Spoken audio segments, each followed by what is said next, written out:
السلام علیکم۔ آداب۔ آئیے تشریف لائیے۔ زمرد بائی کے کوٹھے پر اس کا استقبال کرنے والی کاجل تھی۔ اسی نے اڈے پر ملازم بھیج کر اطلاع دی تھی کہ چاند بانو چنڈی گڑھ سے واپس آ چکی ہے، اگر ہو سکے تو فاروق ملاقات کے لیے آ جائے۔ فاروق جولیٹ کی وجہ سے بہت الجھا ہوا تھا، پھر بھی اس پیغام کو نظر انداز نہیں کر سکا اور اگلے ہی دن زمرد بائی کے کوٹھے پر جا پہنچا، جہاں کاجل اس کی منتظر تھی۔ فاروق پہلے بھی یہاں آ چکا تھا اور چاند بانو کے کمرے سے واقف تھا، لیکن کاجل اسے چاند بانو کے کمرے میں لے جانے کی بجائے ایک دوسرے کمرے میں لے آئی اور نہایت ادب سے اسے بیٹھنے کی پیشکش کی۔ فاروق الجھا ہوا سا بیٹھ گیا۔ چاند بانو کا کیا حال ہے؟ وہ کب بمبئی واپس پہنچی؟ اس نے کاجل سے دریافت کیا۔ 4 دن ہو گئے ہیں اسے واپس آئے، اور حال کیا بتاؤں، کسی سے اپنے دل کی بات کہتی سنتی ہی نہیں ہے وہ۔ ظاہری زخم تو تقریباً بھر چلے ہیں، لیکن دل کا حال وہ کہے تو کوئی جان سکے، اسی لیے میں نے آپ کو یہاں آنے کی زحمت دی ہے۔ آپ کو بہت اہمیت دیتی ہے وہ، شاید آپ ہی سے دل کی کچھ کہہ سن لے۔ کاجل نے دکھی سے لہجے میں اسے چاند بانو کی کیفیت کے بارے میں آگاہ کیا۔ آپ نے بہت اچھا کیا کہ مجھے بلاوا بھیج دیا، لیکن مجھے حیرت اس بات پر ہے کہ خود چاند بانو نے اپنی واپسی کی اطلاع مجھے کیوں نہیں بھجوائی۔ میں نے اس سے کہا بھی تھا، لیکن کہنے لگی رہنے دو، خواہ مخواہ کسی کو کیا زحمت دینی۔ کاجل نے اسے چاند بانو کے خیالات سے آگاہ کیا۔ ایسا کیوں سوچ رہی ہے وہ میرے لیے زحمت کیسے ہو سکتی ہے؟ فاروق حیران ہوا۔ شاید دنیا والوں کے رویوں نے اس کے اندر بے یقینی پیدا کر دی ہے۔ کل تک سب اس کے حسن کے پجاری تھے اور اس کے ایک اشارے پر جان دینے کو تیار رہتے تھے، لیکن اب وہ کوئی بھولی بسری داستان ہو گئی ہے۔ فلم والوں نے سب سے پہلے نظریں بدلی ہیں۔ انیل کمار اس کی خیریت تک معلوم کرنے نہیں آیا، حالانکہ پہلے پروانوں کی طرح اس کے گرد گھومتا تھا۔ الٹا اس نے پیغام بھیجا تھا کہ چاند بانو کی وجہ سے اسے بہت نقصان اٹھانا پڑا ہے۔ فلم کے جن مناظر کی عکس بندی ہو گئی تھی، ان پر بہت خرچہ آیا تھا، اور اب نئی ہیروئن تلاش کر کے نئے سرے سے فلم بندی کروانے میں اس کا مزید خرچہ ہو جائے گا۔ اس لیے چاند بانو اس کے عیادت کے لیے نہ آنے پر برا نہ مانے۔ یہاں پر ملنے جلنے والیاں بھی بیچاری کو بہت تنگ کرتی ہیں اور ہمدردی کی آڑ میں طنز کے تیر چلاتی ہیں کہ بیچاری اتنی اونچی ہواؤں میں اڑ رہی تھی، اور اب یہ حال ہے کہ کوٹھے پر بیٹھنے کے لائق بھی نہیں رہی۔ اب اسے 2 ٹکے کے چرسی موالیوں کے علاوہ کوئی منہ نہ لگائے گا۔ ان حالات میں آپ سمجھ ہی سکتے ہیں کہ وہ کس کرب میں مبتلا ہوگی۔ میں اسی لیے براہ راست آپ کو اس کے کمرے میں نہیں لے گئی کہ پہلے آپ کو اس کی کیفیت سے آگاہ کر دوں۔ کاجل نے اسے تفصیلات سے آگاہ کیا۔ یہ تو آپ نے بہت اچھا کیا۔ اب بھی آپ اسے یہ نہیں بتائیے گا کہ آپ نے پیغام بھیج کر مجھے بلوایا ہے، میں خود ہی کوئی مناسب بہانہ بنا دوں گا۔ فاروق نے اسے تاکید کی۔ جی بہتر، چلیں آئیے، پھر میں آپ کو اس کے کمرے تک لے چلتی ہوں۔ کاجل اپنی جگہ سے کھڑی ہوئی تو فاروق نے اس کی تقلید کی۔ وہ دونوں آگے پیچھے چلتے ہوئے چاند بانو کے کمرے کے دروازے تک پہنچے اور کاجل نے دروازے پر دستک دی۔ کون ہے؟ دروازہ کھلا ہے، اندر آ جائیے۔ لمحہ بھر کے توقف کے بعد چاند بانو کی آواز سنائی دی۔ اس کی آواز میں وہی خوبصورتی اور لوچ برقرار تھا، لیکن ساتھ ہی حزنیاں سی کیفیت بھی جھلکتی تھی۔ اجازت ملنے پر کاجل نے دروازے کو دھکیل کر کھولا تو وہ فاروق کو سامنے ہی بیٹھی نظر آئی۔ سیاہ لباس میں ملبوس وہ ہاتھ میں ستار تھامے ہوئے بیٹھی تھی، اور اس کا صرف آدھا چہرہ نظر آ رہا تھا، اور یہ چہرے کا صحیح حصہ تھا۔ چنانچہ وہ آنکھیں موند کر بیٹھی ہوئی اب بھی مجسم حسن ہی نظر آ رہی تھی۔ اس نے دروازہ کھلنے پر بھی آنکھیں کھول کر یہ دیکھنے کی زحمت نہیں کی تھی کہ کون آیا ہے۔ چاند بانو، دیکھو تو ذرا کون آیا ہے، کاجل نے کھنکتی ہوئی آواز میں از خود اسے مخاطب کیا۔ چاند بانو نے آنکھیں کھولیں اور رخ موڑ کر دروازے کی طرف دیکھا۔ اس عمل میں اس کے چہرے کا بدنما حصہ سامنے آ گیا۔ اس کے داغدار حسن کو دیکھ کر فاروق نے اپنے دل میں کسک سی محسوس کی، لیکن ہونٹوں پر مسکراہٹ سجا کر اس کی جانب دیکھا۔ آپ؟ آداب۔ چاند بانو پہلے تو حیران ہوئی، پھر ستار چھوڑ کر فوراً ہی اس کے استقبال کے لیے کھڑی ہو گئی۔ جیتی رہیں اور آرام سے بیٹھیں۔ فاروق نے اپنے ہونٹوں کی مسکراہٹ برقرار رکھی۔ جیتے بھی رہے تو کیا کریں گے، ہمارا وجود کون سا کسی کے لیے کارآمد ہے، اس نے اداسی سے جواب دیا۔ ایسی باتیں مت کرو چاند بانو، تمہاری ایسی باتیں میرے اندر احساس جرم کو بڑھا دیتی ہیں۔ فاروق نے اسے ٹوکا۔ بالکل ٹھیک کہہ رہے ہیں فاروق صاحب، یہ ہمارے مہمان ہیں، انہیں عزت سے بٹھا کر اچھی اچھی باتیں کرو۔ کاجل نے بھی اس کی حمایت کی۔ اچھا بابا، غلطی ہو گئی، معاف کر دیجئے۔ چاند بانو نے فوراً ہی اپنے کان پکڑے اور پھر فاروق کو بیٹھنے کی دعوت دی۔ آپ لوگ باتیں کیجئے، میں فاروق صاحب کی خاطر کے لیے کچھ بھجواتی ہوں۔ کاجل بہانے سے وہاں سے چلی گئی۔ آپ کو کاجل نے ہماری آمد کے بارے میں اطلاع دی ہوگی۔ اس کے جاتے ہی چاند بانو نے فاروق سے پوچھا۔ وہ اطلاع بھجوا دیتی تو میں اس کا شکر گزار ہوتا، لیکن فی الحال تو میں نے اپنے ذرائع استعمال کیے ہیں۔ چندی گڑھ رابطہ کرنے پر معلوم ہوا کہ تم وہاں سے روانہ ہو چکی ہو، اس لیے میں تم سے ملاقات کے لیے یہاں آ پہنچا۔ ویسے تو اصولاً تمہیں خود ہی مجھے اپنی واپسی کی اطلاع بھجوانی چاہیے تھی۔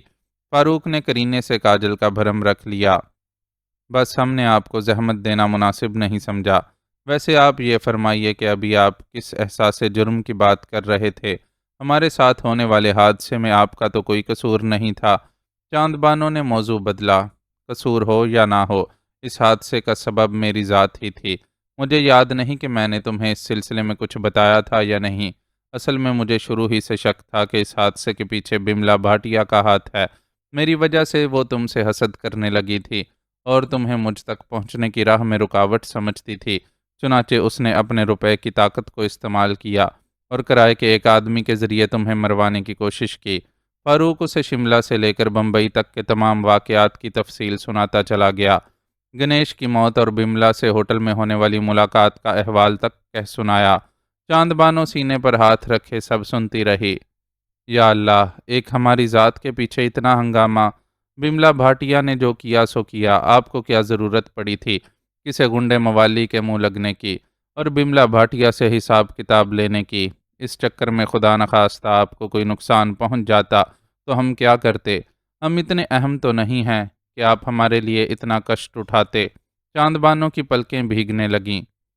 تم اہم نہیں ہو یہ کس نے کہا؟ اور پھر اصل بات تو میرے احساس کی تھی۔ میری وجہ سے تمہارا اتنا بڑا نقصان ہوا اور میں مجرموں سے جواب دہی بھی نہ کرتا، یہ کیسے ممکن تھا؟ ہمارا اصل نقصان اس صورت میں ہوتا کہ اللہ نہ کرے آپ پر کوئی آنچ آ جاتی۔ آپ صحیح سلامت ہیں، ہمارے دل کے سکون کے لیے یہی کافی ہے۔ چاند بانو کے لہجے میں سچائی ہی سچائی تھی۔ اپنے نقصان کا دکھ نہیں ہے تو پھر تمہارے انداز میں یہ مایوسی اور دل گرفتگی کیوں اتر آئی ہے؟ تم پہلے جیسی چاند بانو کیوں نہیں رہیں؟ فاروق نے فوراً اسے ٹوکا۔ آپ ٹھیک کہتے ہیں، ہم ناشکری کے مرتکب ہو رہے تھے۔ شاید لوگوں کی باتیں ہمارے حواس پر طاری ہو گئی تھیں، ورنہ ہم تو خود اپنے حسن کے داغدار ہو جانے پر مطمئن تھے کہ اب ہم پر کسی کی ہوس بھری نظریں نہیں پڑیں گی۔ اس نے جیسے ہی اپنی غلطی تسلیم کر لی۔ زندگی کیسے گزارو گی چاند بانو؟ تمہارے پاس تو کوئی سہارا بھی نہیں ہے۔ اپنے ذہن میں ابھرنے والا سوال فاروق بے ساختہ ہی اس سے کر بیٹھا۔ جس نے زندگی دی ہے وہی سہارے بھی بنا دے گا، اس نے مختصر جواب دیا۔ تم ٹھیک کہہ رہی ہو، لیکن ہمارے معاشرے میں تنہا عورت کا جینا آسان نہیں ہے، اور تم تو اپنی اس دنیا سے پہلے ہی نالاں تھی۔ اسے چھوڑ کر باعزت زندگی گزارنے کا خواب کیسے پورا کرو گی؟ وہ اس کی فکر میں مبتلا تھا۔ خواب تو خواب ہوتے ہیں، ہر خواب کو تعبیر مل جائے یہ ضروری تو نہیں ہوتا۔ وہ اداسی سے مسکرائی۔ اگر میں تمہارا سہارا بن جاؤں؟ فاروق کی زبان سے نہ جانے کیسے یہ بات پھسل گئی۔ چاند بانو گھنگ سی اسے دیکھتی رہی، پھر اداسی سے مسکرا کر بولی، ہم پر ترس کھا رہے ہیں؟ نہیں، دوستی نبھانے کی کوشش کر رہا ہوں۔ جانے دیجئے، کیوں خود کو اتنے بڑے امتحان میں ڈالتے ہیں؟ آپ تو خود اپنے بھی نہیں ہیں۔ ہمارے کیا بنیے گا؟ ہم جہاں ہیں وہیں ٹھیک ہیں، اور آپ کے لیے دعا کرتے رہیں گے کہ آپ کو آپ کے دل کی خوشی مل جائے۔ چاند بانو نے اس کی پیشکش رد کر دی۔ تمہاری دعاؤں کا شکریہ، لیکن میں اتنا خوش نصیب نہیں ہوں۔ اسی لیے تو سوچ رہا تھا زندگی کسی کام آ جائے، اور کچھ نہیں تو میرے دل سے احساس شرمندگی ہی مٹ جائے گا۔ چاند بانو کو ہمت دلانے والے کے اپنے لہجے میں شکستگی تھی۔ ہمیں یقین ہے کہ ہماری دعائیں ضرور قبول ہوں گی، اور آپ اپنے دل کی خوشی کو اپنی زندگی میں شامل کرنے میں کامیاب ہو جائیں گے۔ ایسے میں ہمارا وجود تو بیکار ہی ہوگا نا؟ اس نے لہجے میں شوخی بھری۔ میں سنجیدگی سے تمہیں اپنانے کی پیشکش کر رہا ہوں چاند بانو، فاروق نے اسے سمجھایا، لیکن ہم اسے قبول نہیں کر سکتے۔ بات اگر آپ کے قدموں میں رہ کر ساری زندگی آپ کی خدمت کرنے کی ہوتی تو ہم منظور کر لیتے، لیکن ہم جانتے ہیں کہ آپ خواہ مخواہ ہی خود کو مجرم گردان کر کفارہ ادا کرنے کی کوشش کر رہے ہیں۔ چاند بانو کسی طرح قائل ہونے کے لیے راضی نہیں تھی۔ اس کا یہ انکار بھی اس کی محبت کی سچائی کی دلیل تھی۔ وہ فاروق کو اس کی روح تک جاننے لگی تھی اور سمجھتی تھی کہ ایسا کوئی تعلق اس کے لیے بوجھ بن جائے گا۔ فاروق بھی اسے جھٹلا نہ سکا کہ واقعی وہ اس پر گزری کا سبب اپنی ذات کو جان کر اسے ایسی پیشکش کر رہا تھا۔ آپ اپنے دل و دماغ پر بوجھ مت ڈالیے، ابھی ابھی ہمیں مسئلے کا ایک حل سوجا ہے۔ مانا کہ ہم سے ہماری حسین صورت چھن گئی ہے، لیکن گلے کا سر تو سلامت ہے نا، ہم اسے اپنی روزی روٹی کا ذریعہ بنا لیں گے۔ ویسے بھی زمرد بھائی کے بعد کوٹھے کا انتظام کاجل کے ہاتھ میں ہے۔ وہ ہم سے اتنی محبت تو کرتی ہے کہ ہمیں اس خصوصیت کی بنا پر اس کوٹھے پر پڑا رہنے دے گی۔ تم نے میری محبت کا اندازہ درست نہیں لگایا ہے چاند بانو۔ اگر تم کچھ بھی نہ کرو اور یوں ہی ہاتھ پر ہاتھ دھرے بیٹھی رہو، تب بھی جب تک میرے جسم میں جان ہے میں تمہیں بنا بوجھ سمجھے ساری زندگی اپنے ساتھ رکھ سکتی ہوں۔ مجھے تمہاری کمائی نہیں، لبوں پر مسکراہٹ چاہیے۔ تم میری بہن نہیں لیکن سگی بہن جیسی ہی ہو۔ کاجل پتہ نہیں کب وہاں آ گئی تھی اور ان دونوں کی گفتگو سن لی تھی، چنانچہ اب بڑے خلوص سے بول رہی تھی۔ اس کے خلوص پر چاند بانو کی آنکھیں بھر آئیں اور وہ لپک کر کاجل کے گلے لگ گئی۔ ہم بھی کتنے پاگل تھے جو اتنے چاہنے والوں کے ہوتے ہوئے بھی مایوسی کا شکار ہونے لگے تھے۔ آج کے بعد ہم سے کبھی ایسی ناشکری نہیں ہوگی۔ وہ بول رہی تھی اور فاروق سوچ رہا تھا، ہم کون ہوتے ہیں مسئلوں کو حل کرنے والے؟ جس نے کائنات بنائی ہے وہ اس کا انتظام کرنا بھی خوب جانتا ہے۔ اس روز وہ چاند بانو کے ساتھ بہت سا وقت باتوں میں گزار کر وہاں سے روانہ ہوا۔ وہ شام سے ذرا پہلے وہاں آیا تھا اور رات کے کھانے کے بعد ہی واپسی کی اجازت مل سکی تھی۔ کھانا لذیذ تھا اور بہت اصرار کے ساتھ کھایا گیا تھا، اس لیے اسے اپنی خواہش کے برخلاف سیر ہو کر کھانا پڑا تھا۔ اس بھاری کھانے کو ہضم کرنے کے لیے اس نے کوئی سواری کرنے کے بجائے پیدل ہی چلنے کا فیصلہ کیا۔ دل میں یہی خیال تھا کہ جہاں تک پیروں نے ساتھ دیا پیدل چلے گا، پھر کوئی سواری لے لے گا۔ وہ اپنے خیالوں میں مگن چلا جا رہا تھا۔ چاند بانو کے سلسلے میں دل پر جو بوجھ تھا وہ کسی حد تک کم ہو گیا تھا۔ چاند بانو نے اپنی مرضی سے اپنے لیے زندگی کی ایک راہ متعین کر لی تھی اور وہ ایک طرح سے اس کا ممنون تھا کہ اس نے اس کی پیشکش قبول نہیں کی تھی۔ اس کی زندگی میں جولیٹ کے سوا کسی کی گنجائش تھی ہی کہاں؟ چاند بانو یا کسی دوسری لڑکی سے ناتا جوڑنا تو محض سمجھوتا ہوتا، اور چاند بانو کی محبت کسی سمجھوتے کی حقدار کہاں تھی؟ اسے تو خود پر حیرت تھی کہ وہ کس رو میں چاند بانو کو ایسی پیشکش کر گیا تھا۔ اس کے روئیں روئیں میں جولیٹ بسی ہوئی تھی، وہ جولیٹ جو ہمیشہ ناقابل حصول نظر آتی تھی، اور اب ایسی جگہ چلی گئی تھی کہ وہ اس کی تلاش میں نکلتے ہوئے بھی جھجک اور تذبذب کا شکار تھا۔ دل کا ایک گوشہ کہتا تھا کہ جولیٹ کی خاطر وہ کچھ بھی کر سکتا ہے، وہ جہنم میں بھی ہے تو وہاں جا سکتا ہے، لیکن پھر انا دامن پکڑتی تھی۔ جولیٹ کی تلاش میں جہنم تک جانا اتنا مشکل نہیں تھا جتنا وہاں جانا جہاں اس کے جانے کا اسے اشارہ ملا تھا۔ انا اسے دلیل دیتی تھی کہ جولیٹ اگر اپنی مرضی سے وہاں گئی تھی تو اس کے پاس اس کی یقیناً کوئی معقول وجہ ہوگی اور وہ خود کو وہاں محفوظ و مامون سمجھتی ہوگی جب ہی وہاں کا رخ کیا تھا، لیکن اگلے ہی پل یہ بے چینی ہونے لگتی تھی کہ آخر جولیٹ کا وہاں سے تعلق ہی کیا تھا جو وہ وہاں گئی تھی۔ کسی بہت معقول وجہ کے بغیر اس کا وہاں جانا اس کے لیے نقصان کا باعث بھی بن سکتا تھا۔ اپنی ان سوچوں میں الجھا وہ ارد گرد سے اتنا بے خبر تھا کہ اپنے گھیرے جانے کا بھی احساس نہ ہو سکا۔ وہ چار افراد تھے جو آن کی آن میں اس پر آ پڑے اور اسے سنبھلنے تک کا موقع نہیں دیا۔ وہ کون تھے اور ان کی تعداد کتنی تھی وہ تو یہ بھی نہیں دیکھ پایا تھا، کیونکہ انہوں نے کوئی بہت بھاری چادر یا پھر کمبل وغیرہ ڈال کر سر اور منہ سمیت اس کا آدھے سے زیادہ وجود اس میں لپیٹ دیا تھا، اور پھر خود بھی اس کے ساتھ کسی عفریت کی طرح ایسے لپٹ گئے تھے کہ اس کے لیے اپنے ہاتھ پیروں کو حرکت دینا ممکن نہیں رہا تھا۔ پھر اسے چادر کے اوپر سے ہی کسی لکڑی کے گٹھے کی طرح رسی لپیٹ کر باندھ دیا گیا اور بے دردی سے کسی سواری میں ڈال دیا گیا۔ سواری مشینی تھی، اس کے حواس نے اتنا تو بتا دیا، لیکن کون سی وہ اس کا صحیح اندازہ نہیں لگا سکا۔ اسے یہ بھی اندازہ نہیں تھا کہ اسے اس طرح اغوا کرنے والوں کا تعلق کس سے ہو سکتا ہے۔ بس اپنے دو مخالفین کے نام ذہن میں گونج رہے تھے، مجو دادا اور بملا بھاٹیا۔ کیا آپ نے اچھی طرح سوچ سمجھ کر جولیٹ کو اپنی بیٹی تسلیم کیا ہے اسد اللہ؟ اگلی صبح ہی ناشتے کے فوراً بعد صفی اللہ نے انہیں اپنے کمرے میں طلب کر لیا تھا اور نہایت گمبھیر سنجیدگی کے ساتھ ان سے دریافت کر رہے تھے، ہم آپ کی بات کا مطلب نہیں سمجھے بھائی جان۔ اسد اللہ نے ان کی طرف سوالیہ نظروں سے دیکھا۔ ہم رات سے مسلسل اس معاملے پر غور کر رہے ہیں اور ہم نے محسوس کیا ہے کہ اپنی جذباتی کیفیت میں آپ نے اس معاملے کے بہت سے پہلوؤں کو نظر انداز کر دیا ہے۔ پہلی بات تو یہ کہ آپ ابا جان کا سامنا کیسے کریں گے اور ان کے شدید رد عمل کو کس طرح برداشت کر پائیں گے۔ خاندان کی جگ ہنسائی جو ہوگی وہ الگ ہے، اور یہ سب اس صورت میں ہوگا کہ ہم حتمی طور پر یقین نہیں کر سکتے کہ جولیٹ نے جو کچھ کہا وہ 100% سچ ہے بھی یا نہیں۔ یہ بات ماننے میں تو خیر کوئی مذائقہ نہیں کہ وہ جوزفین کی بیٹی ہے، لیکن وہ آپ کی بھی بیٹی ہے، اس پر کیسے یقین کر لیا جائے؟ پھوپھی جان کا یہ اندازہ درست بھی تو ہو سکتا ہے کہ جوزفین نے خود آپ کے لیے یہ جال تیار کیا ہو، اور وہ خود حویلی میں جگہ نہ بنا سکنے کے بعد اب اپنی بیٹی کو یہاں جگہ دلوانا چاہتی ہو، اس لیے یہ داستان تیار کی گئی ہو۔ بس کیجئے بھائی جان، ہم مزید جوزفین پر اتنے رقیق الزامات برداشت نہیں کر سکتے۔ اسد اللہ کو اپنی آواز پست رکھنے کے لیے بڑی جدوجہد کرنی پڑی تھی، اور اس کوشش میں ان کے ہاتھوں کی انگلیاں بنچ گئی تھیں۔ وہ بڑوں کا احترام کرنے والے آدمی تھے، لیکن اپنی جوزفین پر کیسے کوئی الزام برداشت کرتے؟ کل رات کے بقیہ حصے میں وہ جولیٹ سے جوزفین کی زندگی کے ایک ایک دور کی تفصیل سنتے رہے تھے۔ وہ تو اتنی صاحب کردار تھی کہ ان سے شدید محبت کرنے کے باوجود جب جوزف کی زندگی میں شامل ہوئی تو پھر کبھی پلٹ کر ان کی طرف آنے کا نہیں سوچا، اور ہر لمحے جوزف کی محبت اور خلوص کی قدر کرتی رہی۔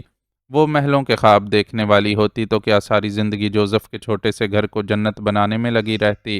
وہ تو وہاں ایسے ہی رہی تھی کہ جوزف کو کبھی اس سے کسی شکایت کا موقع نہیں ملا تھا۔ جولیٹ کے مطابق وہ ایک بہترین ماں اور بہترین بیوی تھی، جس نے اپنے خاندان کے لیے وہ سب کچھ کیا تھا جو ایک اچھی عورت کرتی ہے۔ ایسی زندگی گزارنے والی عورت پر اس کے مرنے کے بعد کوئی الزام بھلا کیسے برداشت کیا جا سکتا تھا؟ وہ لالچی اور سازشی ہوتی تو کیا ساری زندگی اس خاموشی سے گزار کر خاموشی کے ساتھ دنیا سے چلی جاتی؟ اسے تو اپنی زندگی میں ہی اسد اللہ کو بلیک میل کرنے کے لیے پہنچ جانا چاہیے تھا، نہ کہ وہ اپنے مرنے کے بعد اپنی بیٹی کی ثوابدید پر یہ معاملہ چھوڑ دیتی کہ وہ چاہے تو اپنے باپ سے مل لے، اور جولیٹ کون سا ان کی محبت میں ان سے ملنے چلی آئی تھی؟ وہ تو ان کا احتساب کرنے آئی تھی۔ لیکن یہ جان کر کے سازش کا شکار صرف جوزفین ہی نہیں، اسد اللہ بھی ہوئے تھے۔ اس نے اپنے دل کی کدورت دور کر لی تھی۔ وہ ان کی بیٹی نہ ہوتی تو اتنی جلدی ان کی طرف سے اپنا دل کیسے صاف کر لیتی؟ پھر اس کی تاریخ پیدائش بھی اس کی سچائی کا ثبوت تھی۔ جوزفین کے یہاں سے جانے کے چند ماہ بعد کی اس کی تاریخ پیدائش اس بات کا ثبوت تھی کہ وہ اپنے دعوے میں سچی ہے۔ اس کے نقوش بھی اس کے دعوے کی تصدیق کرتے تھے۔ جوزفین کی ڈائری بھی ایک بڑی گواہی تھی۔ اس ڈائری میں جتنے بھی واقعات درج تھے وہ سچے تھے، تو پھر ایک جولیٹ کے معاملے میں جوزفین جھوٹ کیسے بول سکتی تھی؟ اسد اللہ نے اس کے ساتھ زندگی کے بہت تھوڑے دن گزار کر باقی کی پوری زندگی اس کی یاد میں گزاری تھی، تو یہ سب یوں ہی تو نہیں تھا۔ جوزفین میں کچھ تو ایسا تھا کہ اس پر زندگی نچھاور کی جا سکتی تھی۔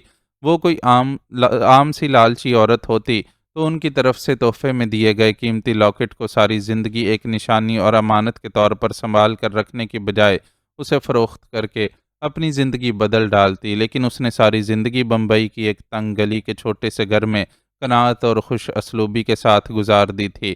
جولیٹ نے ان سے کہا تھا، مجھے آج احساس ہوتا ہے کہ انہوں نے ساری زندگی ڈیڈ کا احترام کیا اور ان سے وفادار بھی رہیں، لیکن محبت ہمیشہ آپ سے ہی کرتی رہیں۔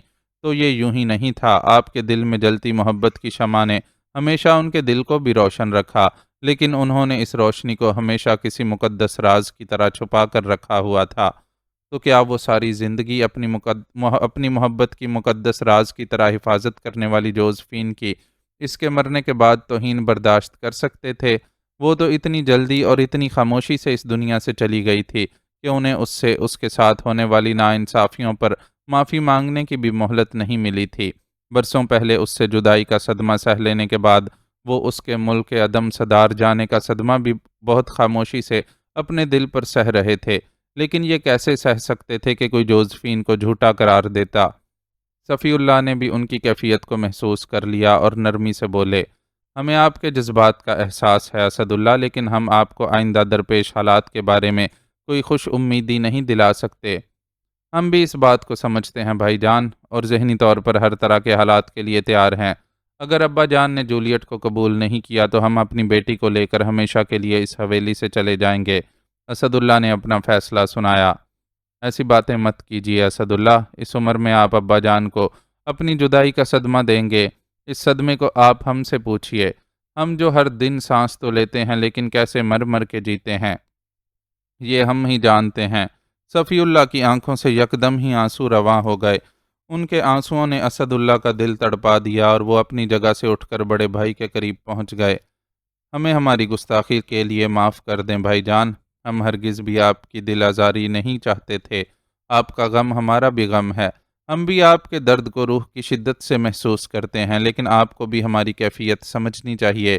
اولاد تو ہر ایک کو جان سے پیاری ہوتی ہے، چاہے جائز ہو یا ناجائز۔ ہم اپنی غلطی کو چھپانے کے لیے جولیٹ کے ساتھ ناانصافی نہیں کر سکتے۔ آپ ہی بتائیں کہ ہم کیسے اسے دھتکار سکتے ہیں؟ ہمیں تو پہلے ہی بڑے کفارے ادا کرنے ہیں۔ اس کے ساتھ ظلم کیا تو اپنی روح پر بے حد و حساب بوجھ جمع کر لیں گے۔ دونوں بھائی ایک دوسرے کے گلے لگ کر رونے لگے۔ ربن کو اڈے پر قدم رکھتے ہی غیر معمولی پن کا احساس ہوا۔ تمام حاضر افراد کے چہروں پر فکر کا سایہ تھا اور وہ اداس نظر آ رہے تھے۔ اس کا ماتھا ٹھنک گیا۔ سپہر کو جب وہ یہاں سے روانہ ہوا تھا تو سب کچھ معمول پر تھا۔ اس نے سپہر سے رات 9 بجے تک کا وقت مجو والے اڈے پر گزارا تھا۔ اڈے کے نظم و نسق سے متعلق بہت سے امور انجام دینے کے علاوہ اس نے علاقے کے چیدہ چیدہ افراد سے ملاقاتیں بھی کی تھیں۔ اڈے اور اڈے والوں کو کسی بھی نظر سے دیکھا جاتا ہو، اس کی اہمیت سے انکار ممکن نہیں تھا۔ ہر علاقے کے لوگ جانتے تھے کہ اڈے والوں سے بنا کر رکھنے میں ہی عافیت ہے۔ ان کے کئی مسائل تو پولیس کے پاس جانے سے قبل اڈے ہی سے حل ہو جاتے تھے۔ اڈا اہل علاقہ کے تحفظ کی ذمہ داری بھی خود اٹھا لیتا تھا۔ ہاں، کہیں کہیں ایسا بھی تھا کہ اڈے والوں نے اہل علاقہ کا جینا حرام کر رکھا تھا اور لوٹ مار مچا رکھی تھی، جیسا کہ مجو کے دور میں بھی ہوا کرتا تھا۔ لیکن اڈا ربن کے پاس آ جانے کے بعد سے اس نے سب کو لگام ڈال دی تھی اور اہل علاقہ نے سکون کا سانس لیا تھا۔ علاقے کے سرکردہ لوگ کافی دنوں سے ربن سے ملاقات کے خواہاں تھے، لیکن اسے فرصت نہیں مل رہی تھی۔ اب اس نے موقع نکال کر ان لوگوں کو مدعو کیا اور یقین دہانی کروائی کہ اڈے کی طرف سے کسی کے ساتھ زیادتی نہیں کی جائے گی۔ مجو کے لاڈلے فیقے کا انجام اہل علاقہ نے دیکھ لیا تھا۔ فیقے نے کپڑے کی ایک دکان سے بنا دام دیے کئی تھان کٹوا لیے تھے۔ ربن کے علم میں جیسے ہی یہ واقعہ آیا، اس نے بیچ چوراہے پر فیقے کو جوتے لگانے کی سزا دے ڈالی۔ اس سزا کے بعد ایک طرف اڈے پر موجود مجو کے پرانے آدمی سنبھل گئے اور دوسری طرف اہل علاقہ کو بھی یہ مثبت پیغام مل گیا کہ اڈے کو سنبھالنے والے نئے لوگ پہلے والوں کی طرح نہیں ہیں۔ نئے نافذ کیے ہوئے طریقہ کار نے اس بات کو ثابت بھی کر دیا۔ چنانچہ اہل علاقہ ربن کے بے حد شکر گزار تھے۔ ملاقات ہوئی تو دونوں فریقین نے باہم یقین دہانیاں اور وعدے وعید کر ڈالے۔ ربن نے ان ملاقاتوں سے ایک پنتھ دو کاج والا کام کیا۔ اہل علاقہ سے ملاقات کے جو فوائد تھے وہ اپنی جگہ تھے، لیکن اصل میں وہ اڈے پر اپنی مسلسل موجودگی کے گواہان بھی بناتا جا رہا تھا۔ آج رامو کی نگرانی میں اس کے آدمی ایک بہت اہم کام انجام دینے والے تھے۔ آج کے دن انسپکٹر وکرم پر ہاتھ ڈالنے کا حتمی فیصلہ کر لیا گیا تھا۔ انسپکٹر کے معمولات کی مسلسل نگرانی کے بعد یہ بات سامنے آ گئی تھی کہ وہ رات 7 اور 8 بجے کے دوران تھانے سے نکل کر اپنی رکھیل سے ملنے جاتا ہے۔ وہاں وہ طے شدہ وقت نہیں گزارتا، لیکن رات بھر کے لیے کبھی رکتا ہوا بھی نہیں دیکھا گیا۔ وہ شادی شدہ آدمی تھا اور ظاہر ہے بیوی بچوں سے چھپ کر یہ شغل پال رکھا تھا، اس لیے احتیاط کرتا تھا۔ پھر اس کی پیشہ ورانہ مصروفیات بھی تھیں۔ بعض اوقات اسے رات کے وقت بھی ڈیوٹی پر حاضر رہنا پڑتا تھا اور اچانک ہی تھانے سے بلاوا آ جاتا تھا، اس لیے وہ رات کے وقت اپنے گھر پر رہنے کو ہی ترجیح دیتا تھا۔ یہ اور بات کہ کبھی کبھار ڈیوٹی کے بہانے رکھیل کے گھر بھی رات گزارنے کا موقع نکال لیتا ہو۔ ربن اور اس کے آدمیوں کو ان ساری باتوں سے کچھ لینا دینا نہیں تھا۔ ان کے لیے دلچسپی کی بات یہ تھی کہ وکرم نے اپنی رکھیل کو سب سے پوشیدہ رکھا ہوا تھا، اس لیے اس سے ملاقات کے لیے تنہا اور سادہ لباس میں جاتا تھا۔ اس موقع پر اگر اسے چھاپ لیا جاتا تو کسی کو کانوں کان خبر نہیں ہوتی اور وکرم کے غیاب کا شور اٹھنے سے پہلے ہی اسے محفوظ مقام پر منتقل کر کے اسے مناسب ٹریٹمنٹ دینے کا سلسلہ شروع کر دیا جاتا۔ اڈے اور تھانے کے درمیان پیدا ہونے والی چپکلش سب کے علم میں تھی، اس لیے اغوا کے وقت ربن کی اڈے پر ہی موجودگی کے گواہان بنانے کے لیے یہ سارا اہتمام کیا گیا تھا۔ گواہان کی موجودگی میں کم از کم اس پر براہ راست کوئی الزام نہیں لگایا جا سکتا تھا۔ اس کے آدمیوں میں سے پولیس کتنوں کی اور کہاں تک چھان پھٹک کرتی۔ ربن نے یہ سارا اہتمام رامو کے اصرار پر کیا تھا۔ رامو کا مشورہ تھا کہ دادا کو آزاد اور شک و شبے سے بالاتر رہنا چاہیے تاکہ آزاد رہ کر سارے معاملات دیکھ اور سنبھال سکے۔ اس کی موجودگی اس کے آدمیوں کا حوصلہ بلند رکھنے کے لیے ضروری تھی۔ ربن اس کے دلائل سے قائل ہو گیا تھا، اس لیے اس کی بات مان لی تھی۔ ایک طے شدہ وقت مجو والے اڈے پر گزارنے کے بعد اس نے اپنے اس ٹھکانے کا رخ کیا جہاں وکرم کو رکھا گیا تھا۔ اچھو والے ٹھکانے کے علاوہ بھی اس کے کچھ اور ٹھکانے تھے اور یہ انہی میں سے ایک ٹھکانہ تھا۔ وکرم اسے اپنے سامنے پا کر بہت چلبلایا اور بڑی بڑی دھمکیاں دی تھیں کہ ربن کو اس کے اغوا کی حرکت بہت مہنگی پڑے گی۔ عالم اشتعال میں وہ ربن کو منہ بھر بھر کے گالیاں بھی بکتا رہا، لیکن ربن نے اس سے کوئی تعارض نہیں کیا اور نہ ہی اس کی کسی بات کا جواب دیا تھا۔ الٹا اس نے اپنے آدمیوں کو ہدایت کی تھی کہ وکرم کو نہایت عمدہ کھانا شکم سیر ہو کر کھلایا جائے۔ اس کے حکم پر اشتہا انگیز کھانا وکرم کو پیش کیا گیا تھا۔ کھانے میں جلیبیوں سمیت 2 مزید میٹھے بھی شامل تھے۔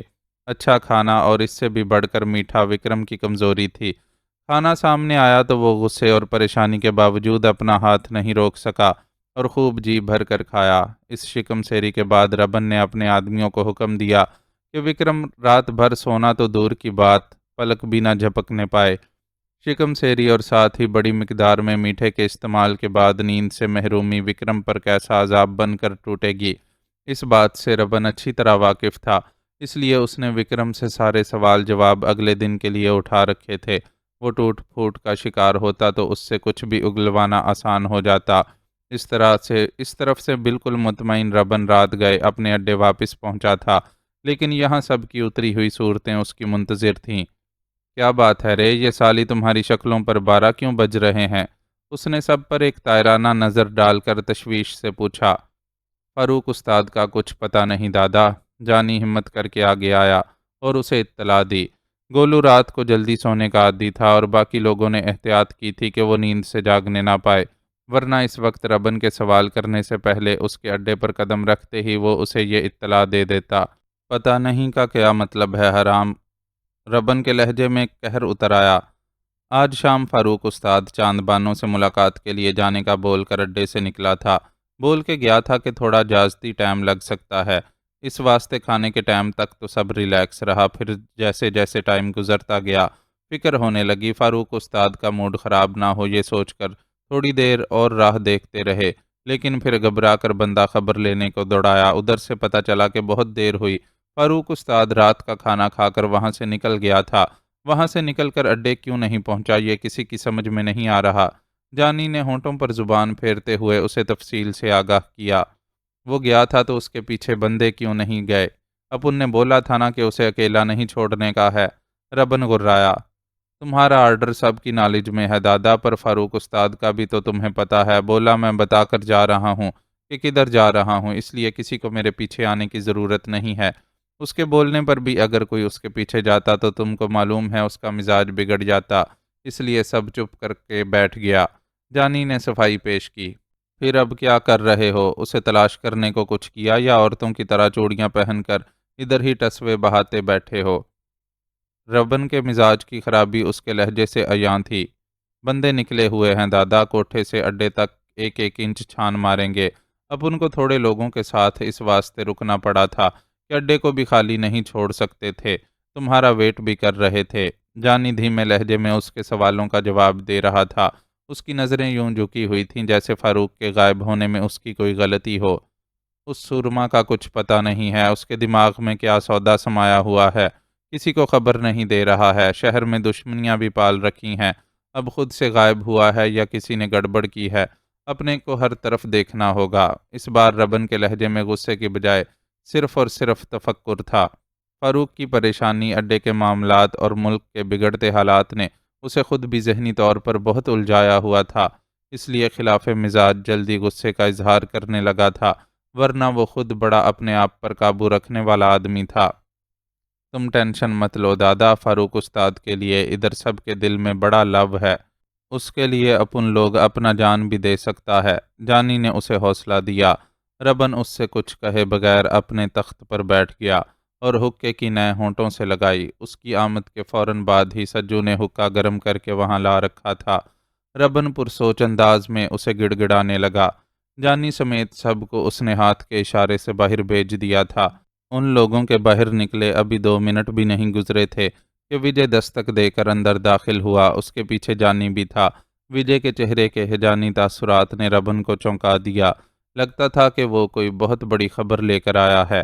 دادا دادا بہت بڑی خبر ہے، اور اپنے کو لگتا ہے کہ فاروق استاد کے بارے میں ہی ہے۔ ربن کے کوئی سوال کرنے سے پہلے ہی وجے نے جوش میں بولنا شروع کر دیا۔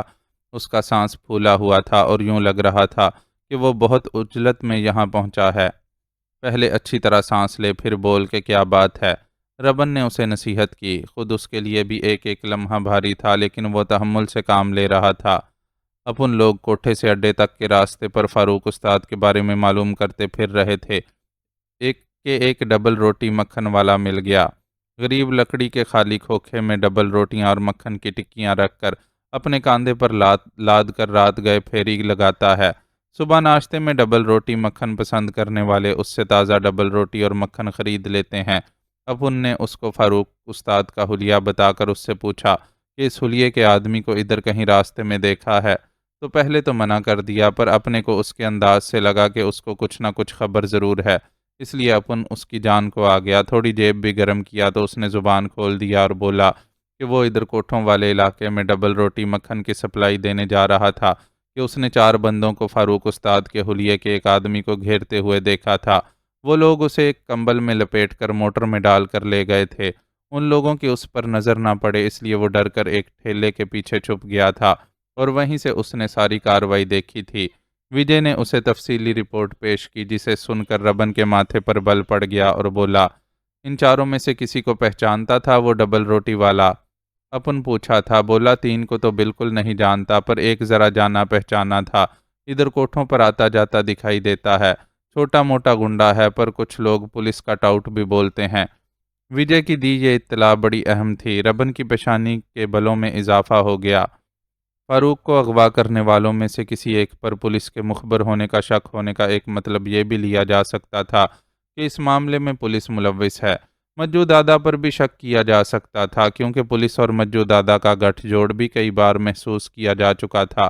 چاند بانو کی وجہ سے مجو یوں بھی فاروق سے خصوصی دشمنی رکھتا تھا کہ چاند بانو اسے منہ نہیں لگاتی تھی اور فاروق کو دل میں بٹھا رکھا تھا۔ وہ ڈبل روٹی والا کدھری ہے؟ لمحہ بھر سوچنے کے بعد ربن نے وجے سے دریافت کیا۔ اپن ساتھ ہی لے کر آیا ہے، لیکن بہت ڈرا ہوا ہے، اس نے بتایا۔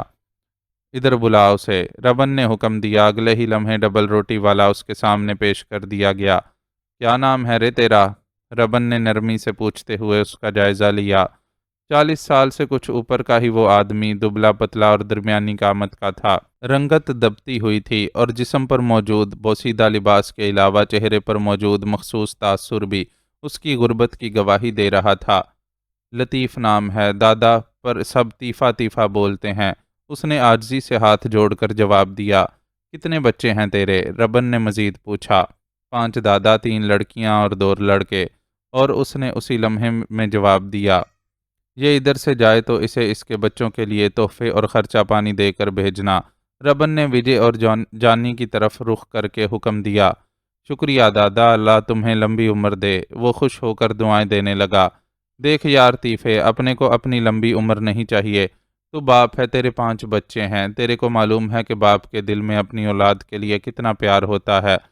ادھر حرام کے پلے جس کو اٹھا کر لے گئے ہیں، وہ اپنے واسطے اولاد مافک ہی تو ہے۔ تو اپنے کو اپنے بچے تک پہنچنے میں مدد کر دے تو اپن کے لیے یہ بہت ہے۔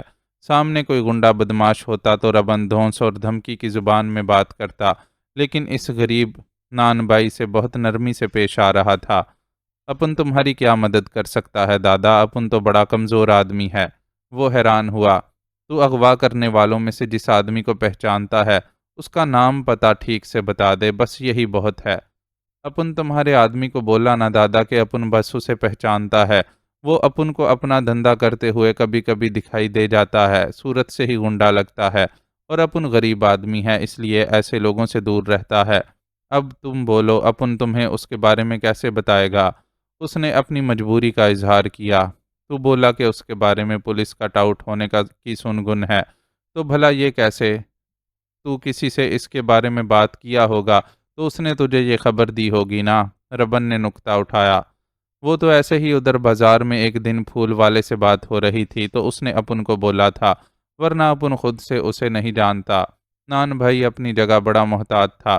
اس سے پھول والے کا معلوم کرو اور پھول والے سے جتنا اگلوا سکتے ہو اگلواؤ۔ اپن کو اپنا بچہ جلدی واپس اپنے بیچ چاہیے۔ اس کی بات سن کر ربن نے فوراً حکم جاری کیا، جیسا تم بولو دادا۔ جانی اور وجے پوری طرح مستعد تھے۔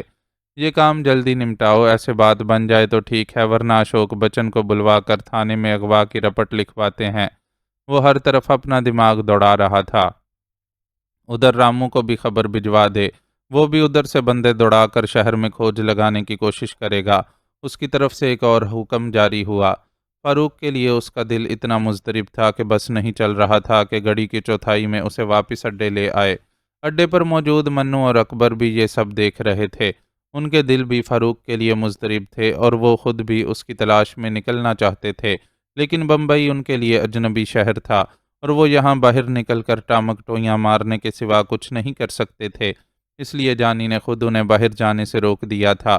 بس یہاں شد و مد سے جاری کارروائیاں دیکھ کر ان کے دل کو تسلی مل رہی تھی کہ جلد فاروق ان کے درمیان موجود ہوگا۔ جولیٹ کا حویلی میں مقام یکا یک بدل گیا۔ وہ ملازمہ بن کر یہاں آئی تھی، لیکن اب حویلی کے ورثاء میں شامل ہو گئی تھی۔ اس کی حویلی سے وابستگی کا باقاعدہ اعلان تو نہیں کیا گیا تھا، لیکن تمام سرکردہ افراد کے علم میں یہ بات آ چکی تھی کہ وہ جوزفین کے بطن سے جنم لینے والی اسد اللہ کی بیٹی ہے۔ ملازمین میں سے بھی جو بہت خاص تھے انہیں تھوڑی بہت سنگن مل گئی تھی، لیکن کسی نے اپنی زبان نہیں کھولی تھی۔ وہ حویلی کے پرانے نمک خوار تھے اور جانتے تھے کہ کان کچھ سن بھی لیں گے تو مالکان کی اجازت کے بغیر زبان نہیں کھولی جا سکتی۔ اسد اللہ کا بس چلتا تو وہ پہلے ہی دن جولیٹ کے اپنی بیٹی ہونے کا اعلان کر دیتے، لیکن بڑے بھائی صفی اللہ کے مشورے پر خاموش تھے۔ صفی اللہ کا کہنا تھا کہ بڑے نواب صاحب کی آمد پر ان کے علم میں سارے معاملات لانے کے بعد ہی کوئی اعلان کیا جائے تو بہتر ہے۔ انہوں نے یہ بھی مشورہ دیا تھا کہ جولیٹ کی ذات کو طنز و تضحیک کا نشانہ بننے سے بچانے کے لیے اسد اللہ اس جھوٹ کا سہارا لے سکتے ہیں کہ جوزفین سے انہوں نے خفیہ شادی کر لی تھی۔ اسد اللہ بچے نہیں تھے، وہ خود بھی معاملات کی نزاکت کو سمجھتے تھے، اس لیے انہوں نے بڑے بھائی کے دیے ہوئے دونوں مشورے قبول کر لیے تھے۔ اب بس نواب صاحب کی واپسی کا انتظار تھا۔ انتظار کا یہ وقت دونوں باپ بیٹی زیادہ تر ایک دوسرے کے ساتھ بتا رہے تھے۔ دونوں کے پاس ایک زمانے کی تفصیل تھی جو انہیں ایک دوسرے کو سنانی تھی، اس لیے وقت گزرنے کا احساس نہیں ہوتا تھا اور وہ بلا تکان گفتگو کیے جاتے تھے۔ اسد اللہ مردانے میں جاتے تو جولیٹ کو تھوڑی دیر کی فرصت ملتی۔ حبیب اللہ کی بیٹی ماہ نور کو پڑھانے کا سلسلہ اس نے اب بھی جاری رکھا ہوا تھا۔ فرصت کے اوقات میں وہ اسے پڑھاتی یا نوابزادی عالیہ کے پاس جا بیٹھتی۔ اپنے مفاد کے لیے انہوں نے جوزفین کو حویلی سے نکلوانے میں جو کردار ادا کیا تھا وہ اپنی جگہ تھا، لیکن اپنے اس فعل پر شرمندگی اور اعتراف خطا کے بعد وہ اسے بری نہیں لگتی تھیں۔ اس نے تسلیم کر لیا تھا کہ بے شک بشری کمزوری نے غالب آ کر وقتی طور پر نوابزادی عالیہ کو غلط کام کے لیے مجبور کر دیا تھا، لیکن وہ اپنے اس عمل پر نادم تھیں، تو یہ بھی ان کے اچھے ہونے کی ایک دلیل تھی۔ ان کے مقابلے میں ندرت جہاں عرف آپا بیگم نے تو ایسی کوئی زحمت ہی نہیں کی تھی، الٹا اس پر ہی الزامات اور تہمتیں لگاتی رہی تھیں۔ آج کل انہوں نے خود کو اپنے کمرے تک ہی محدود کر رکھا تھا، جہاں ان کی اکثر و بیشتر اپنے نکمے بیٹے اختر کے ساتھ نشست جمتی رہتی تھی۔ لگتا تھا دونوں ماں بیٹے مل کر نواب صاحب کی واپسی پر اپنے آئندہ کے لائحہ عمل کو طے کرنے میں مصروف تھے۔ مشاورت کے لیے عشرت جہاں بھی ان کے ساتھ ہی موجود رہتی تھیں۔ وہ کیا کرتے ہیں اور کیا نہیں اس کی اسد اللہ کو پرواہ نہیں تھی، کیونکہ انہوں نے سوچ لیا تھا کہ وہ نواب صاحب کے روبرو سچائی اور دو ٹوک موقف کا اظہار کریں گے۔ وہ جولیٹ کو برسوں کی محبت دنوں میں دینے کی کوشش کر رہے تھے۔ انہوں نے وہ سارا زیور جو ان کی مرحومہ بیوی کو شادی میں چڑھایا گیا تھا اور اب ان کی ملکیت میں تھا، جولیٹ کو سونپ دیا تھا۔ جولیٹ کو اس قیمتی زیور سے کوئی دلچسپی نہیں تھی، لیکن اپنے سگے باپ کی محبتوں اور عنایتوں پر اس کا دل نہال تھا۔ وہ دعا کر رہی تھی کہ جلد سے جلد نواب صاحب شکار پر سے واپس آ جائیں تاکہ اس کے مستقبل کا فیصلہ ہو سکے۔ نواب صاحب کا پروگرام ذرا طوالت اختیار کر گیا تھا اور وہ اپنے جس دوست کی دعوت پر شکار کے لیے تشریف لے گئے تھے، ان کے ملازم نے حویلی میں پروگرام کی اس طوالت کی اطلاع پہنچا دی تھی۔ ان کی آمد میں اس تاخیر پر صبر کے سوا کچھ نہیں کیا جا سکتا تھا۔ جولیٹ کو بس جو واحد اطمینان تھا وہ یہ تھا کہ نوابزادہ اسد اللہ ہر حال میں اس کی ذمہ داری نبھانے کا وعدہ کر چکے ہیں اور اب وہ اس دنیا میں تنہا نہیں ہے۔ آج اسد اللہ نے اسے اطلاع دی تھی کہ وہ جاگیر کا نظام دیکھنے جا رہے ہیں، اس لیے مغرب سے پہلے واپسی نہیں ہو سکے گی۔ وہ الصبح روانہ ہو گئے تھے اور ان کی غیر موجودگی میں وہ حویلی میں تنہائی محسوس کر رہی تھی۔ اسے یہ بھی خدشہ تھا کہ اسد اللہ کی غیر موجودگی میں ندرت جہاں اختر اور عشرت کسی قسم کی سازش کی کوشش نہ کریں، لیکن اسد اللہ اسے اطمینان دلا کر گئے تھے کہ ان کی غیر موجودگی میں نوابزادہ صفی اللہ اس کے ذمہ دار ہوں گے۔ حسیب اللہ اور اس کی بیوی کا رویہ بھی اس کے ساتھ مناسب تھا اور عالیہ تو پھپھو والی مخصوص محبتیں اس پر نچھاور کر رہی تھیں، اس لیے اس کے خدشات نے زیادہ طاقتور شکل اختیار نہیں کی۔ صبح ناشتے کے بعد کا وقت اس نے ماہ نور کے ساتھ گزارا، کچھ دیر عالیہ کے ساتھ بیٹھی اور دوپہر کے کھانے کے بعد ایک کتاب کا مطالعہ کرتی رہی۔ شام کے وقت ہوا خوری کے لیے پائیں باغ میں نکل گئی۔ وہاں اس کا آصف خان سے سامنا ہو گیا۔ اس نے بڑی دلچسپی سے جولیٹ کی طرف دیکھا۔ گہرے سبز رنگ کے تنگ پاجامے کے ساتھ اس نے انگوری رنگ کا کرتا پہن رکھا تھا اور گہرا سبز دوپٹہ بے پرواہی سے شانوں پر پڑا ہوا تھا۔ لباس کی یہ تبدیلی خود بخود عمل میں آ گئی تھی۔ آپا بیگم کے حکم پر مشرقی لباس زیب تن کرنے سے شدت سے انکار کرنے والی جولیٹ نے باپ کی محبت میں خود بخود یہ رنگ اختیار کر لیا تھا۔ اسد اللہ نے اس سے اس سلسلے میں کچھ نہیں کہا تھا اور نہ ہی اس کے رہن سہن پر معترض ہوئے تھے، لیکن اس کے دل نے خود اس سے کہا تھا کہ وہ اس روپ میں ڈل جائے جس روپ میں اسے دیکھنا اس کے باپ کے لیے خوشی کا باعث بنے گا، اور واقعی اسد اللہ اسے دیکھ کر خوش ہوئے تھے۔ آصف خان کی اس پر جمی نظروں میں بھی پسندیدگی کا تاثر تھا۔ بہت دنوں بعد آپ سے ملاقات ہو رہی ہے۔ جولیٹ نے اس کی پسندیدگی کو محسوس کیا، لیکن تجاہل سے کام لیتے ہوئے اس سے مخاطب ہوئی۔ آپ ہی کو فرصت نہیں تھی ورنہ میں تو ہر روز راہ دیکھتا تھا۔ آصف خان نے ظریفانہ لہجے میں شکایت کی تو وہ جواب میں محض مسکرا دی۔ تبدیلی آپ پر جچ رہی ہے، خواہ ہی آپ آپا بیگم کی ضد میں اس پہناوے کو اختیار کرنے سے انکار کرتی رہیں۔ اس لباس میں تو آپ پہلے سے بھی زیادہ خوبصورت لگ رہی ہیں۔ اس بار آصف خان نے کھل کر اس کی تعریف کی۔ تبدیلیوں کو دل سے قبول کیا جائے تب ہی اچھی لگتی ہیں۔ جبراً کسی پر کچھ بھی مسلط کیا جائے تو وہ ذہنی طور پر قبول نہیں کیا جاتا، اس لیے آپ میرے پہلے انکار کو خواہ نہ ٹھہرائیے۔ جولیٹ نے مضبوط لہجے میں اپنا نقطہ نظر بیان کیا۔ ہر تبدیلی دل سے قبول نہیں کی جاتی۔ کیا آپا بیگم اور ان کی اولاد نے حویلی میں آنے والی تبدیلی کو قبول کر لیا ہے؟ آصف خان نے معنی خیز لہجے میں پوچھا تو وہ جان گئی کہ وہ محرم راز ہے اور ابھی بات کھولے نہ جانے کے باوجود جانتا ہے کہ حویلی کی تاریخ میں کیا واقعہ پیش آ چکا ہے۔ انا اور ضد میں کسی تبدیلی کو نہ قبول کرنے اور اصولی موقف کے تحت انکار کرنے میں فرق ہوتا ہے۔ جو لوگ انا پرستی کا شکار ہیں انہیں ان کی اس روش پر ہی خوش رہنے دیں۔ مجھے ان سے کوئی غرض ہے نہ مطلب۔ میں جب یہاں آئی تھی اور اس وقت بات اور تھی، اب بات کچھ اور ہے۔ اب وہ سارے لوگ میرے لیے ثانوی حیثیت اختیار کر گئے ہیں۔ اب مجھے ان سے کوئی مقابلہ نہیں کرنا، کیونکہ مجھے بلا مقابلہ ہی وہ مقام مل گیا ہے جو میرا حق تھا۔ وہ بہت منتخب الفاظ میں آصف خان کی بات کا جواب دے رہی تھی۔ آج وہ دونوں کہیں بیٹھنے کے بجائے یوں ہی ٹہلتے ہوئے باتیں کر رہے تھے۔ حویلی میں آپ کے مقام کا تعین میرے خیال میں تو ابھی پوری طرح نہیں ہوا۔ ابھی بڑے نواب صاحب کے حضور یہ معاملہ پیش ہونا ہے، اور یہاں لوگوں کا جو مزاج ہے اس کو دیکھتے ہوئے میں کسی مثبت رد عمل کی کم ہی امید رکھتا ہوں۔ آصف خان نے صاف گوئی کا مظاہرہ کیا۔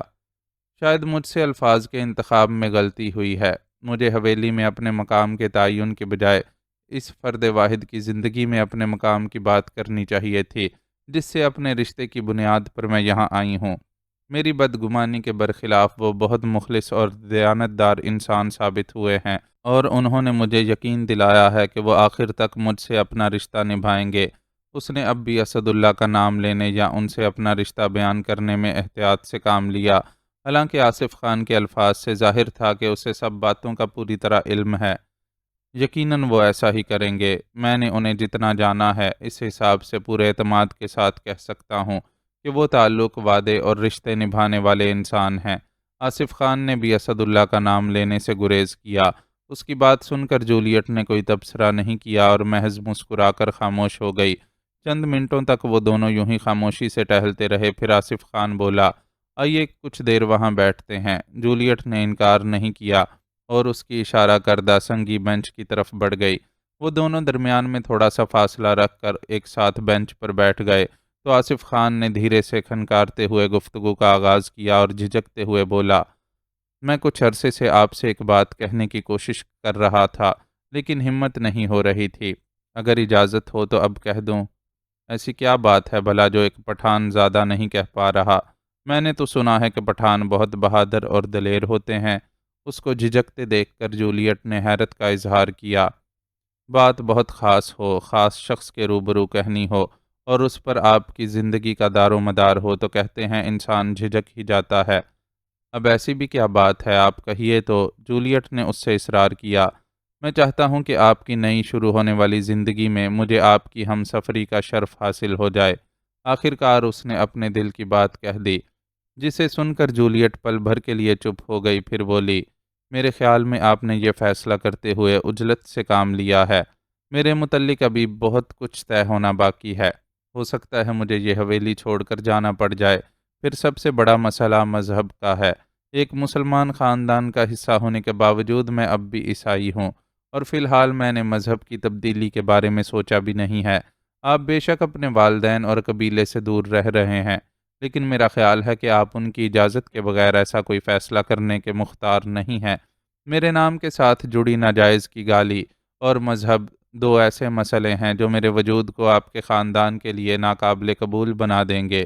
اس لیے بہتر ہے آپ خود کو مشکل میں نہ ڈالیں۔ جولیٹ نے سکون سے اس کی خواہش سنی اور پھر اسے جواب دیا، اسد انکل سے بابا کی دوستی کا رشتہ اتنا گہرا ہے کہ آپ کے لیے کہیں کوئی غلط لفظ کا استعمال کر ہی نہیں سکتا۔ رہی مذہب کی بات تو عیسائی اہل کتاب ہوتے ہیں اور ہمارے مذہب میں اہل کتاب عورت سے نکاح جائز ہے۔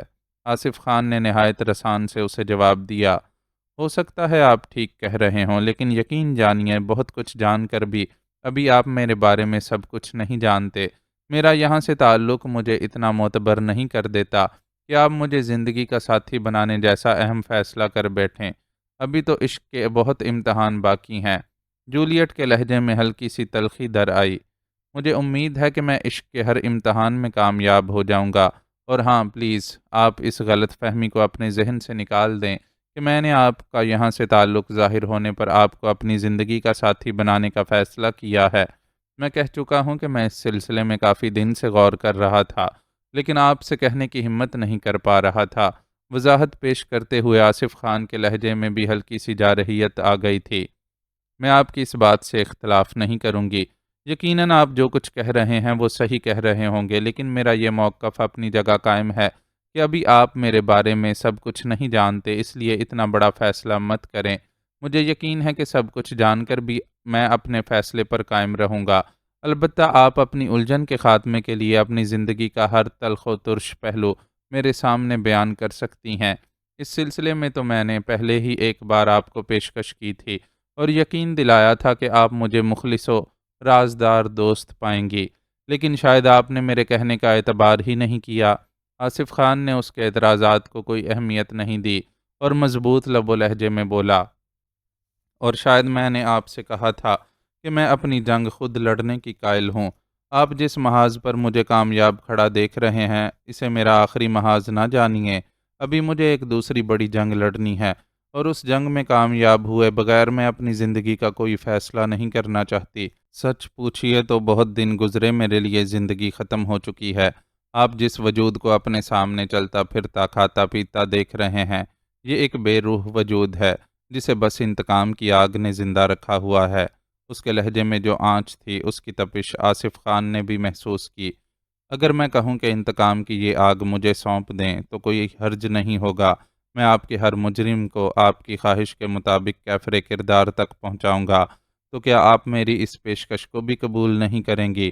آصف خان نے نہایت امید سے پوچھا تو وہ فوری طور پر اسے انکار نہیں کر سکی، لیکن اپنی روح پر دلدار آغا کا لگایا زخم کسی کو دکھانا بھی آسان بات نہیں تھی، اس لیے اس کے لبوں پر پڑا تالا نہیں کھلا اور وہ چپ چاپ بیٹھی پھول پتوں کو دیکھتی رہی۔ اس طرح وہ آصف خان سے نظریں ملانے سے بچ رہی تھی۔ میں پٹھان زادہ ہوں اور ہم پٹھان کبھی اپنی بات سے نہیں پھرتے۔ میری ہر پیشکش اور خواہش ہمیشہ آپ کے سامنے رہے گی، بس اب یہ آپ پر ہے کہ آپ کب مجھے اعتبار کے لائق سمجھتی ہیں۔ اس کی خاموشی اور تذبذب کو محسوس کر کے آصف خان نے مختصراً اسے کہا اور خود چپکے سے وہاں سے اٹھ گیا۔ جولیٹ خالی خالی نظروں سے اسے جاتا ہوا دیکھتی رہی۔ اس نے عارف کی برسوں کی دوستی اور محبت کو ایک لمحے میں بدلتے ہوئے دیکھا تھا۔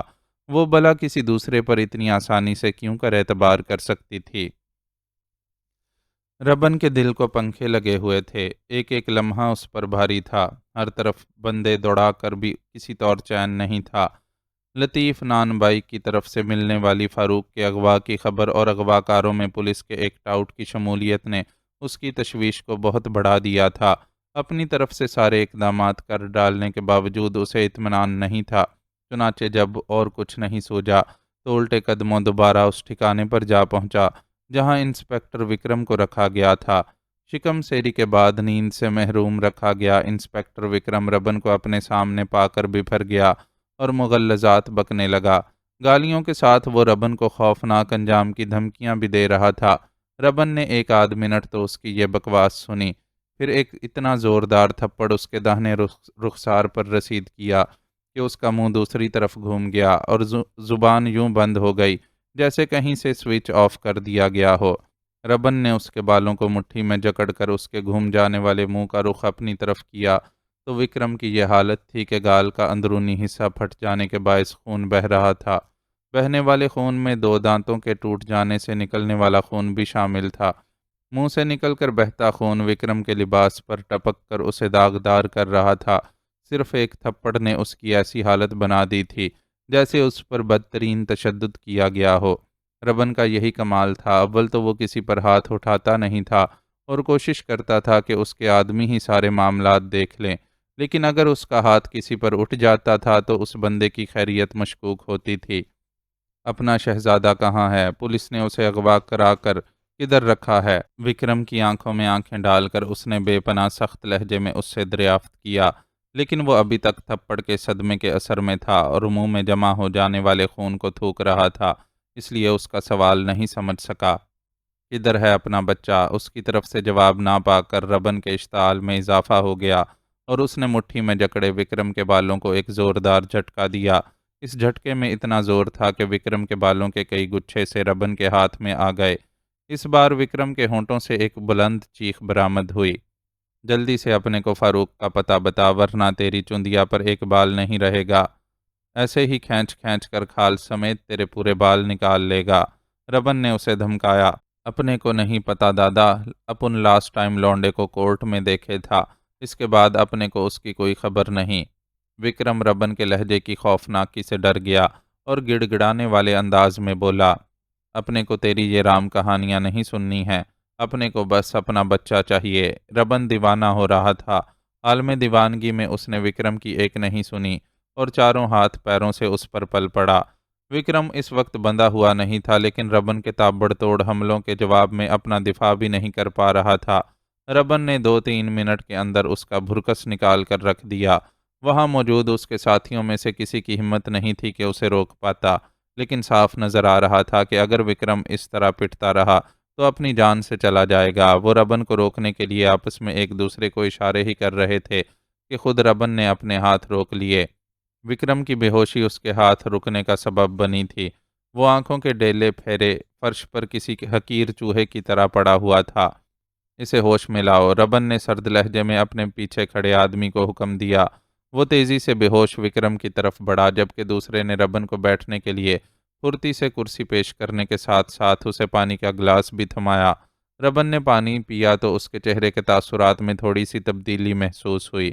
اپنے کو لگتا ہے دادا اسے خبر نہیں ہے، ورنہ تمہارے سامنے جم نہیں سکتا تھا۔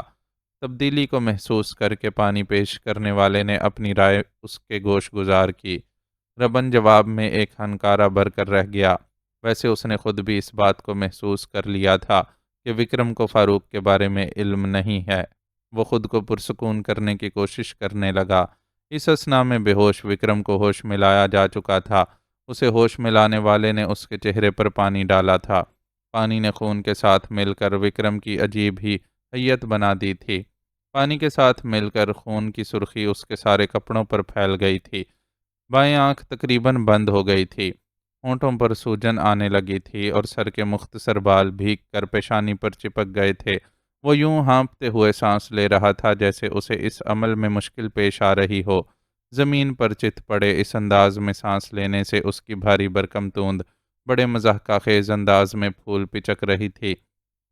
ربن اپنی جگہ سے اٹھ کر اس کے اتنے قریب جا کھڑا ہوا کہ اس کے جوتے کی ٹو وکرم کے بائیں کان کو چھو رہی تھی۔ اپنے کو کچھ خبر نہیں ہے دادا، اپن بھگوان کی سوگند کھا کر کہتا ہے کہ پولیس والوں نے فاروق استاد پر ہاتھ نہیں ڈالا ہے۔ تم بولو تو اپن اپنی ماں کی، اپنے بچوں کی سوگند کھا کر تمہیں وشواس دلاتا ہے۔ ربن کو اپنے اتنے قریب دیکھ کر وکرم خوف زدہ ہو گیا اور قسمیں کھا کر اسے یقین دلانے کی کوشش کرنے لگا۔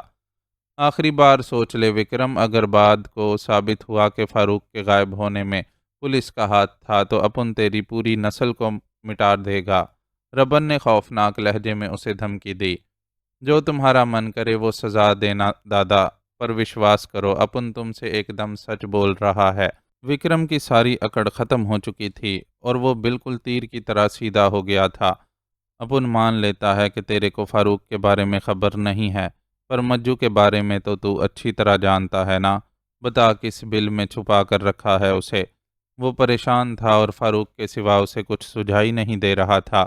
اس کے باوجود وہ وکرم کو یہاں لائے جانے کے اصل مقصد کو نہیں بھولا اور اس سے مجو کی بابت سوال کر ڈالا۔ اس سوال کے جواب میں وکرم نے خاموشی اختیار کر لی۔ اس کی خاموشی کے نتیجے میں ربن کی ٹانگ چلی اور ایک زوردار ٹھوکر وکرم کی کنپٹی پر پڑی۔